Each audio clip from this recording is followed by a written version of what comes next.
The day I became the most hated man in Willow Spring Estates was the same day I realized I was the most powerful. $350,000. That's what Veronica Ashford and her homeowners association fined me for tending my late wife's memorial garden. The same patch of earth where she used to teach neighborhood kids how to pull a decent carrot out of Indiana clay. What they didn't know, I had 340 acres and 33 years of property rights plus every deed survey and bankruptcy record I'd need to fight back. Now, if you're watching this on your phone in the bathroom trying to hide from another HOA meeting, go ahead and drop a comment. Tell me where you're hiding. Trust me, you're not going to want to leave until you hear the ending of this story. Let me back up a sec. My name's Clayton Brewster, 58. Lived on this land my entire life. My granddad bought these acres in '52, back when all you could see were cornfields and the odd cow wandering across a dirt road. He raised cattle, grew corn, built the old stone house I still live in. Sarah, my wife, moved in with me after we got married 35 years ago, and it didn't take long for her to fall in love with the place. Especially that garden plot. She nursed those tomatoes and herbs like they were grandkids. When the cancer came, that garden was her sanctuary. Even after chemo, she'd crawl out there, dirt under her nails, sun on her face. She passed away 2 years ago, and I've kept that garden going ever since. Every morning I'm out there, same heirloom seeds, same weeds, same memories. Her laughter echoing across the fields when the grandkids came to help harvest.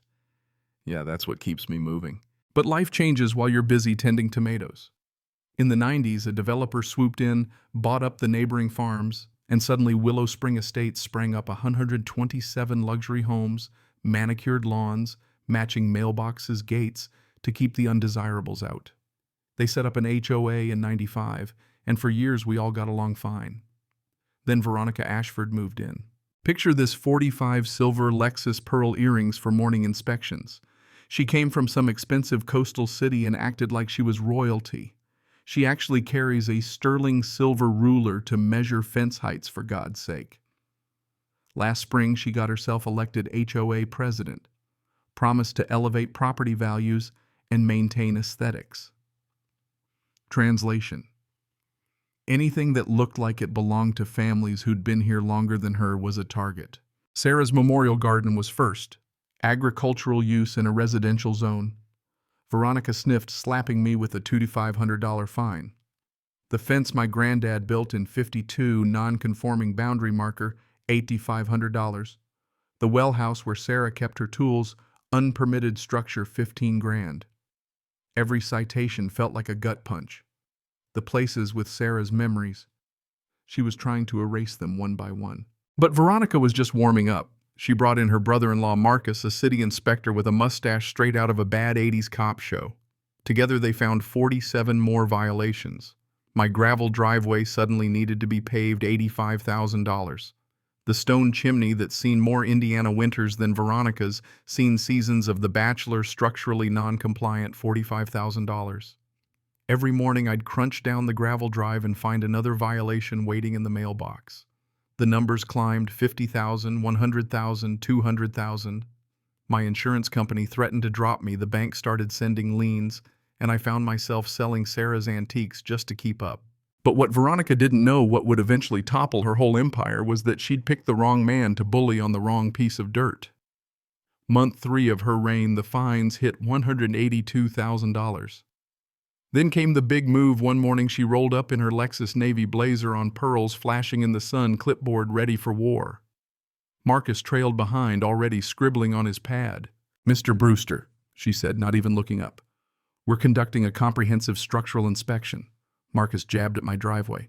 "This is a hazard, needs paving to county spec." $85,000. Then the chimney, non-compliant mortar joints, $45,000. For 2 hours they invented violations. Hand-carved shutters, old rain gutters, the oak tree where Sarah hung bird feeders. I ended up with a citation packet thick enough to choke a horse, 47 new violations and 30 days to fix them all. That evening, sitting on my porch with the pile of papers in my lap, I had a moment of clarity. Sarah used to say I was too easygoing, too willing to let people walk on me. But as I stared at those citations, I realized I wasn't just fighting for my wallet. I was fighting for Sarah's memory, for my granddad's legacy, for the right to live on my land. The next morning I drove to the county courthouse and started digging property records, old deed surveys. Most folks never mess with this stuff, but I'd picked up a thing or two about property law during my years as a hydrogeologist. What I found made my heart race. The 1987 deed for my granddad's land sale wasn't a normal transfer, it was a development rights lease. He'd sold the right to build houses, but not the land itself. Like renting your basement out, the tenant can live there, fix it up, maybe even sublet, but it's still your basement. If my granddad only leased development rights, then what I tried to get copies, but Nancy, the county clerk, stonewalled me. Sometimes older files get lost, she said, looking anywhere but my eyes. Suspicious, given she's Marcus's sister-in-law. 3 days of digging, and finally I found a carbon copy of the contract with my granddad's signature and a clause about land ownership retention. Meanwhile, the fines were up to $500 a day. For the first time in months, I felt hope. Veronica thought I was just some helpless widower. She had no idea she was picking a fight with the actual landowner. 3 weeks later, I got an emergency HOA board notice foreclosure 30-day eviction. According to the letter from some fancy Indianapolis law firm, the HOA was exercising its right to foreclose for chronic noncompliance and $247,000 in penalties for violations on land my family had owned since the Truman era. I called my daughter Jessica out in Portland. She's an environmental lawyer, deals with timber companies and water rights. When I read her the foreclosure notice, she just went silent for a long minute. Finally, Dad, this isn't legal. HOAs can place liens but not foreclose in 30 days without a court hearing. Well, their lawyer seems to think they can, I said, staring at the stack of legal papers. They want me out in 30 days or I'll be charged with trespassing. Jessica was quiet. Dad, I'm flying home. Don't sign anything. Don't leave the house. But the pressure was suffocating. I sold my granddad's survey equipment, then Sarah's china set. Each sale was like hacking off another limb, but I needed cash for lawyers and research. That's when I called Eleanor Patterson, local legend genealogy researcher, the kind of lady who knows which courthouse records burned in '67 and which didn't. Clayton, she said, you're talking about the old Clearwater project. Your granddad was upset back then, but nobody knew why. She charged me $500 for a property history search. 2 days later, she called with the bombshell, found the original survey maps. Your granddad's 340 acres included the whole subdivision. Every house, every street, it's all built on Brewster land. If she was right, 127 families had been living on houses built on land that never actually left my family. But then she found Tom Bradley, the old surveyor, still sharp at 78. Over coffee, Tom explained the property law I'd missed. When you own land, you own the surface, but also the minerals, the water, the right to say what's built. You can sell the icing and keep the cake, he said. My granddad sold development rights but kept the land. It hit me. Veronica wasn't just harassing me on my own property. She was doing it from a house built on my land, governing an HOA over my family's ground. But the kicker. In 1991, the developer Clearwater went bankrupt before completing payment. Under federal bankruptcy law, the land reverts to the original owner, Richard Sterling. Clearwater's old attorney still had the paperwork. Payment schedules, bankruptcy filings, even a judge's letter. Brewster property reverts to the family pending payment.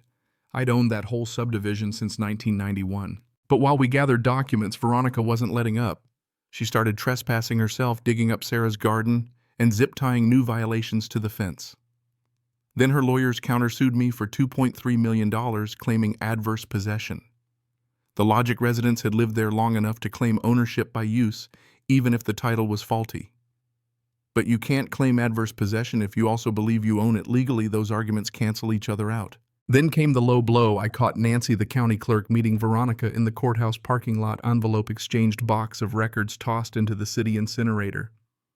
The next day, Nancy told me, sorry, the 1987 deeds were lost in a water leak. Jessica, ever the pro, called her bluff. That's funny because we have video of you burning them last night and cash from Veronica in your hand. Nancy Broke confessed to destroying the documents under pressure. But Richard Sterling's files filed with the State Land Commission were beyond Nancy's reach, and the state was now investigating public corruption. Meanwhile, Veronica issued one last violation, $350,000, for trespassing on my own land. Jessica just laughed. She's committing harassment under color of authority while already under investigation. The HOA called a mandatory meeting for Sunday, a $25,000 special assessment per household, supposedly for legal defense. But Jessica's friend, a forensic accountant, dug up the real plan. Veronica had created a shell company to siphon off $3 million. She planned to steal from her neighbors to defend herself from stealing from her neighbors. Lisa Chang, a Channel 7 reporter, decided to stream the whole HOA meeting live on Facebook. The community center was packed. Veronica painted me as the villain, an old man with fabricated documents out to ruin everyone's lives. But when Tom Bradley presented his survey evidence and I handed out 127 envelopes with trespassing notices and copies of the original contract, the mood shifted hard. Jessica read out Nancy's signed confession. Then Eleanor dropped the final twist: the original developers had defrauded not just us, but the federal government, taking grants on land they didn't own. That's when Detective Lucy from the state walked in and cuffed Veronica on live TV. We offered every family the chance to buy their lot at the original price or enter a fair lease, no back rent, just a fresh start. The HOA dissolved overnight. Sarah's memorial garden became the neighborhood's heart: kids planting vegetables, families sharing harvests, laughter echoing across the fields. Jessica moved back to run her own land rights law practice from the old well house. Tom set up a pro bono survey service. Eleanor became a celebrity among property researchers. And me, I set up a scholarship in Sarah's name for students of sustainable farming. Funny thing, Veronica tried to destroy our past, but in fighting back, we built a future stronger than what came before. Maybe that's the lesson. Sometimes justice is more than just punishment. It's restoration, community healing. Sometimes the best revenge is outliving your enemies and helping others avoid the same pain. Now I want to hear from you. What's the worst HOA citation or property nightmare you've lived through? Did you ever see justice served, or are you still waiting? Drop your story in the comments. Let's shine a light on the little dictators and celebrate every win, no matter how small. And if you want more stories where karma shows up with a sheriff's badge, hit subscribe. We're just getting started. Cảm ơn các bạn đã xem video.